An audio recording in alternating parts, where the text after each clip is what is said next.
Social మీడియాలో ఒక కాంగ్రెస్ నాయకుడు మా తల్లి సీతమ్మ తల్లి, భారతదేశంలో మేము అపురూపంగా కొలిసే సీతమ్మ తల్లిని ప్రపంచవ్యాప్తంగా ఉన్న హిందువులందరూ ఆరాధ్యతంగా వచ్చే మా సీతమ్మ తల్లిని, మా కన్న తల్లి లాంటి ఒక దేవతని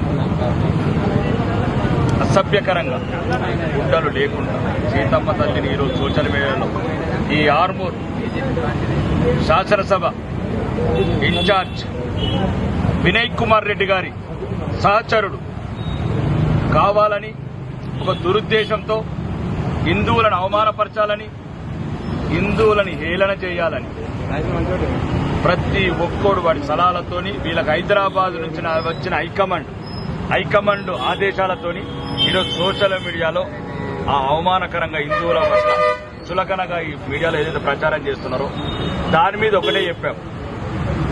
ఇక నుంచి కొడుకులారా, కమిషనర్ గారు కూడా చెప్పాం, ఒకవేళ మా తల్లి సీతమ్మ తల్లి మీద ఎవడైతే అసభ్యకరమైన పోస్టు పెట్టారో ఈ రాత్రి లోపల ఇమ్మీడియట్ చర్య తీసుకోకపోతే ఎట్లయితే ముస్లిం సోదరులు ఫత్వాలు జారీ చేస్తున్నారో రేపు తగిన చర్య తీసుకపోతే ఎవడైతే మా సీతమ్మ తల్లిని అవమానించిండో, అసభ్యకరంగా చిత్రీకరించాడో, ఎవడెవడైతే దీని వెనకాలన్నాడో అందరికీ రేపు ఫత్వా జారీ చేయడం జరుగుతున్నది.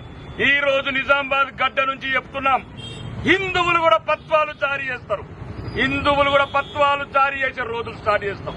ఇక్కడికైనా ఇప్పటికైనా కాంగ్రెస్ నాయకులు మారండి. 75 ఏళ్ల మా జాతిని, మా దేవతలని అందరినీ నిర్వీర్యం చేసిన పార్టీ మీది. ఇకనైనా అందరం శాంతియుతంగా ఉందాం. దమ్ముంటే ప్రజాస్వామ్యయుతంగా కొట్లాడదాం, పోరాడదాం, ప్రజల మన్నలు పొందుదాం. రేపటి వరకు ఇట్లా ఒకవేళ యాక్షన్ తీసుకోకపోతే రేపు ఇదే నిజామాబాద్ వేదికగా హిందూ సమాజం పరంగా, హిందూ సమాజ ప్రతినిధులుగా రేపు ఫత్వా జారీ చేయడం జరుగుతుంది. ఆ ఫత్వా ముస్లిం సోదరులు ఎట్లా జారీ చేస్తారో వాళ్ళలాగానే మేము కూడా జారీ చేస్తాం. మా ధర్మాన్ని మేము కాపాడుకుంటాం, మా దేవతల పరువారాలు కాపాడుకుంటాం, మా హిందువుల గౌరవం కాపాడుకుంటాం. బోలో భారత్ మాతాకి జై.